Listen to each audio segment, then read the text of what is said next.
नमस्कार, स्वागत है साहित्यिक झरोखा चैनल पर। आज हम करेंगे श्री माखनलाल चतुर्वेदी से जो साक्षात्कार लिया था। किसने? डॉक्टर पदम सिंह शर्मा ने। पदम सिंह शर्मा कमलेश। उन्हीं साक्षात्कार के अंशों को यहाँ प्रस्तुत किया गया है सार रूप में। तो आइए देखते हैं। देखिए, डॉक्टर पदम सिंह शर्मा कमलेश का जन्म कब हुआ? 22 जनवरी को 1915 में। कहां पर? उत्तर प्रदेश के मथुरा जिले के बरिका नगला नामक गांव में। इनके पिता का नाम श्री किशनलाल शर्मा, माता का नाम धर्मवती था। बचपन में ही इनके पिता की मृत्यु के पश्चात इनका पालन पोषण बहुत ही कठिनाई से हुआ। अनेक आर्थिक कठिनाइयों से जूझते हुए इन्होंने अपना अध्ययन जारी रखा। इन्होंने आगरा विश्वविद्यालय से एमए प्रथम श्रेणी से करने के बाद इसी विश्वविद्यालय से ही पीएचडी की उपाधि ग्रहण की थी। अपनी लगन और कठिन परिश्रम के परिणाम स्वरूप ये कुरुक्षेत्र विश्वविद्यालय में प्रोफेसर के पद पर प्रतिष्ठित हुए। यद्यपि अधिकतर समय पंजाब, दक्षिण भारत, गुजरात और आगरा में रहे, किंतु इनके जीवन का सर्वाधिक महत्वपूर्ण काल हरियाणा में ही व्यतीत हुआ। इनकी साहित्यिक सेवाओं के लिए भाषा विभाग हरियाणा ने इन्हें अनेक बार सम्मानित किया। 5 फरवरी 1974 को हृदय गति रुकने से इनका आकस्मिक निधन हो गया। अब इनका जो माखनलाल जी से साक्षात्कार है उसके बारे में देखें तो श्री माखनलाल चतुर्वेदी हिंदी गद्य की महत्वपूर्ण विधा साक्षात्कार है। ये इस विधा का नाम है, या इस साक्षात्कार श्री माखनलाल चतुर्वेदी, ये क्या है? साक्षात्कार का नाम है। इसे भेंटकर्ता तथा इंटरव्यू भी, भेंट वार्ता या इंटरव्यू भी कहा जाता है। साक्षात्कार के माध्यम से भेंटकर्ता साक्षात्कार देने वाले व्यक्ति के जीवन से जुड़ी अनेक छोटी से छोटी और गहरी से गहरी बातों को उजागर करवाता है। यहाँ पर लेने वाले कौन है? पदम सिंह शर्मा है, जो साक्षात्कार ले रहे हैं। किसका? माखनलाल चतुर्वेदी का। इस साक्षात्कार में लेखक पदम सिंह शर्मा कमलेश हैं, जिन्होंने सन 1952 में प्रसिद्ध साहित्यकार श्री माखनलाल चतुर्वेदी का साक्षात्कार उनके खंडवा स्थित निवास पर लिया। इस साक्षात्कार से माखनलाल चतुर्वेदी जी के जीवन, रचना प्रक्रिया और साहित्यिक चिंतन से जुड़ी अनेक छोटी छोटी बातें स्पष्ट हुई।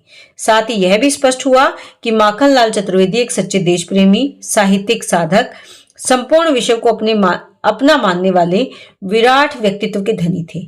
पाठ के सार की अगर बात करें तो सन 1952 में लेखक पदम सिंह शर्मा कमलेश ने हिंदी साहित्य के सिरस्थ रचनाकार श्री माखनलाल चतुर्वेदी का साक्षात्कार लिया। इसमें हिंदी साहित्य के विभिन्न बिंदुओं पर चर्चा परिचर्चा हुई। इसका आरंभ गद्य काव्य पर चर्चा से हुआ। गद्य काव्य पर चर्चा करते हुए चतुर्वेदी जी कहते हैं कि गद्य काव्य भाव की भाषा पर आधारित होता है। उनका मत है कि हिंदी गद्य काव्य के जन्मदाता का श्रेय लल्लू लाल जी को दिया जाना चाहिए। उनकी प्रसिद्ध रचना है प्रेम सागर। ये हिंदी का श्रेष्ठ गद्य काव्य है। चतुर्वेदी जी स्वयं से जुड़ी हिंदी सीखने की रोचक घटना का भी उल्लेख करते हैं और हिंदी की रचना प्रक्रिया का पहला उत्स अपने बचपन की उस घटना को मानते हैं जब उन्होंने लल्लू लाल जी की रचना प्रेम सागर को छिपकर पढ़ा था। चतुर्वेदी जी गद्य काव्य के संदर्भ में अपनी दूसरी प्रेरणा किसको मानते? स्वामी राम तीर्थ की शैली को। और तीसरी प्रेरणा सरदार पूरण सिंह की सरस्वती पत्रिका में प्रकाशित रचना नयनों की गंगा को मानते हैं। इसके अतिरिक्त रामकृष्ण दास तथा लाला हरदयाल का भी उन पर प्रभाव पड़ा। चतुर्वेदी जी स्वयं के विषय में बताते हैं कि खड़ी बोली में लिखने की प्रेरणा उन्हें जेल में होने वाली प्रार्थना से मिली थी। साक्षात्कार में माखनलाल चतुर्वेदी जी अपनी रचनाओं के विषय में बताते हैं कि वे अपनी रचनाओं में प्रभु के पास नहीं, अपितु प्रिय के पास पहुंचने का प्रयास करते हैं। उन्होंने देश को कभी राधा तो कभी कृष्ण मानकर उसकी आराधना की। चतुर्वेदी जी अपने बचपन के विषय में बताते हैं कि उनकी आर्थिक स्थिति विशेष अच्छी नहीं थी। वे अपनी राजनीति में आने की प्रेरणा माधव प्रसाद सप्रे को मानते हैं। उन्होंने बताया कि गणेश शंकर विद्यार्थी जी ने उनकी राजनीति और साहित्य को परस्पर जोड़ा है। बाद में गांधीवादी विचारधारा ने उनकी दिशा को और अधिक गतिशीलता प्रदान की। अपने गृहस्थ जीवन पर प्रकाश डालते हुए चतुर्वेदी जी ने बताया कि उनकी पत्नी की टीबी के कारण मृत्यु हो गई। लोगों को उनकी दूसरी शादी के लिए लोगों ने खूब जोर दिया, किंतु अंततः उन्होंने मना कर दिया। पत्नी की मृत्यु के बाद उनके हृदय में नारी के प्रति सम्मान के भाव आ गए।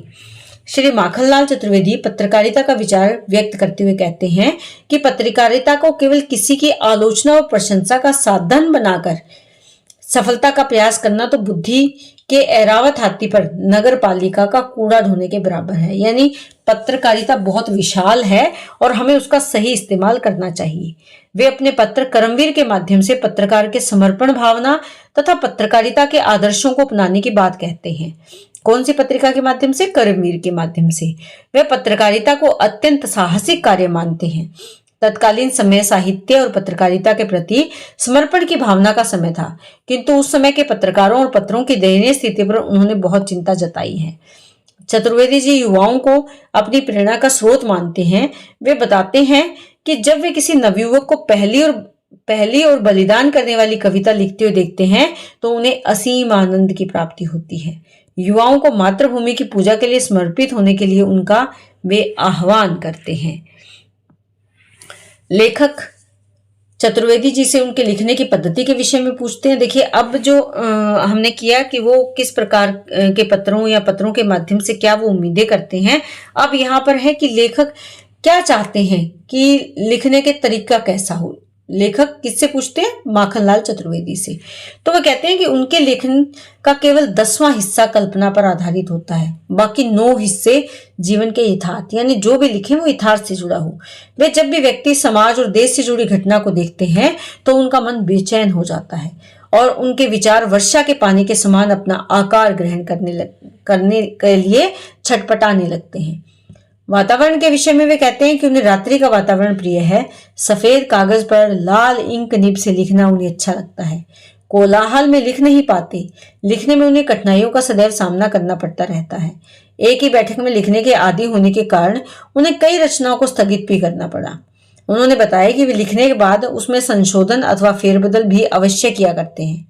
लिखने में अपने लिए कई नामों का प्रयोग, जैसे बनाली नाम से 2 कहानियां लिखी, उदय सिंह चंद्रवंशी, समश, क्षत्रज्ञ तथा भारतीय आत्मा आदि उपनामों का भी प्रयोग उन्होंने अपने लेखन में किया है।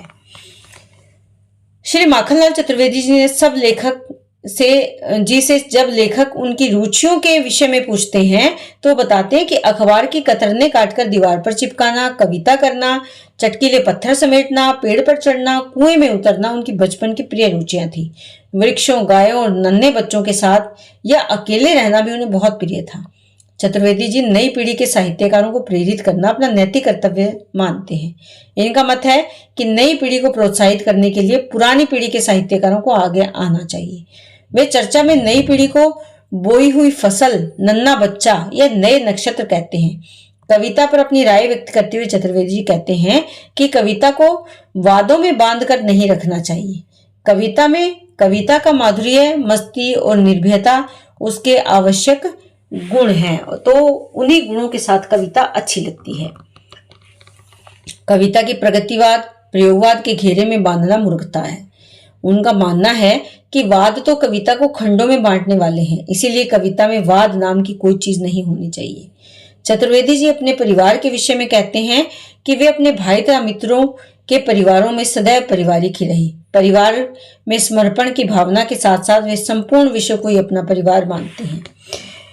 इनका जो साक्षात्कार लेखक ने जब लिया तो साक्षात्कार को लेकर उनके विराट व्यक्तित्व को बहुत उन्होंने प्रभावित किया। लेखक द्वारा लिए गए साक्षात्कार से श्री माखनलाल चतुर्वेदी जी के संपूर्ण व्यक्तित्व की परत दर परत स्पष्ट बात हुई। लेखक ने इस साक्षात्कार में चतुर्वेदी जी के जीवन की साहित्य से जुड़ी अत्यंत छोटी से छोटी, गहरी से गहरी बात को सफलता से उजागर किया। यह साक्षात्कार हिंदी गद्य की साक्षात्कार विधा की अन्यतम उपलब्धि है। तो यहाँ पर हमने जाना कि उनका पारिवारिक स्वभाव कैसा था, परिवार में कौन कौन थे, किस प्रकार का उनका व्यवहार था, समाज के बारे में क्या सोचते हैं, देश के बारे में क्या सोचते हैं, नवयुवकों के बारे में क्या सोचते हैं, लेखन के प्रति उनके क्या विचार हैं, नवयुवकों को क्या लिखना चाहिए, देश के प्रति उनके क्या विचार हैं और जो नई पीढ़ी है उनके प्रति उनके क्या भाव हैं। इसके साथ साथ काव्य कैसा होना चाहिए, स्वतंत्र, स्वच्छंद, बिना किसी वाद विवाद के काव्य की रचना होनी चाहिए। तो ये सब विचार पदम सिंह से साक्षात्कार के दौरान हमें पता चले माखनलाल चतुर्वेदी जी की। उम्मीद करती हूँ कि आपको अच्छे से समझ में आया होगा। बहुत बहुत धन्यवाद।